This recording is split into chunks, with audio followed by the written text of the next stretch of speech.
C'est en train de commencer à prendre position en territoire africain. Ça va arriver chez nous, ça s'appelle Eurogenfor. Eurogenfor n'est pas constitué que de gendarmes. Quand ça va arriver ici, ça va faire un choc, parce que personne ne s'attend à ça. Si on regarde bien comme il faut la nature exacte de ces gens-là, si on les scanne, on va s'apercevoir qu'ils n'ont d'humain que l'apparence. Ce sont des soldats qu'on pourrait considérer comme venant de l'au-delà pour instaurer de force, par la violence, parce que c'est ultra violent, le nouvel ordre mondial. Et on les retrouve dans les liens avec les terroristes et compagnie, quoi. Donc ce sont des personnes qui sont là pour mettre en difficulté la population et l'État qui est en place. Par exemple, lorsqu'on parle de Rogenfort, tout à l'heure vous avez présenté Rogenfort comme la force de gendarmerie de l'Union européenne. Sauf que ça n'a rien à voir avec l'Union européenne.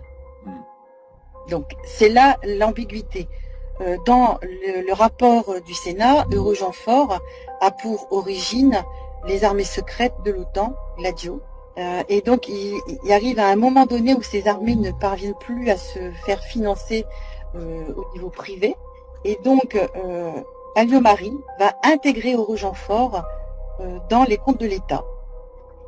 Eurogenfor est mis en place par la France, mais en collaboration avec l'Italie, l'Espagne, le Portugal et les Pays-Bas.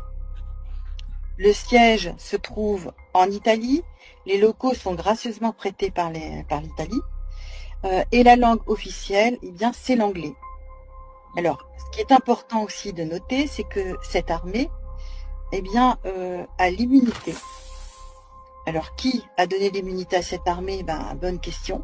Et Eurogenfor est dirigé par un conseil de ministres interministériels qu'on appelle le CIMA.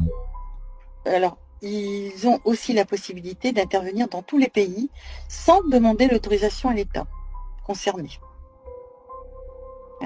Alors, pour financer cette armée, eh bien, c'est là que le gouvernement français va geler des lignes de budget auprès de la gendarmerie et de la police.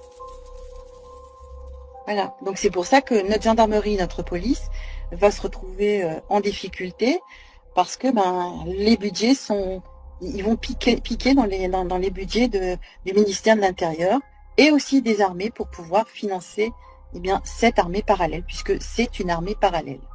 Avez-vous une idée du budget dont vous parlez, le budget français par exemple, pour Eurogenfor? Alors, je vous avoue que de tête, non, j'ai pas l'idée, sachant que pour retrouver ça dans les comptes du ministère des Finances publiques, c'est très compliqué parce qu'en fait, ils jouent sur les intitulés des comptes.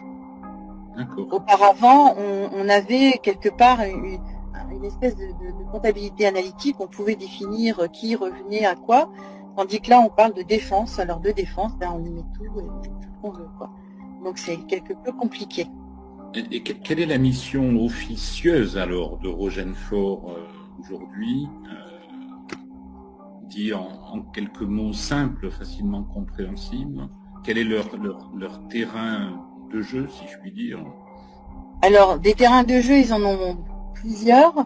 D'après ce que nous, on a pu observer, et surtout la manière dont on a pu découvrir l'existence de Rogenfor, c'est dans les pays comme au Mali, au Yémen.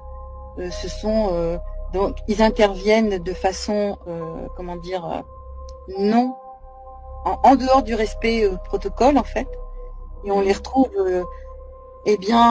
dans les liens avec les terroristes et compagnie, quoi. Donc ce sont des personnes qui sont là pour mettre en difficulté la population et l'État qui est en place. L'ONU, comme le Conseil de sécurité, comme la Cour pénale internationale, aucun ne parle d'Eurogenfor, alors que si on prend les comptes rendus du ministère des Armées, par exemple les comptes rendus de Monsieur Le Drian à l'époque, il mentionne des guerres hybrides.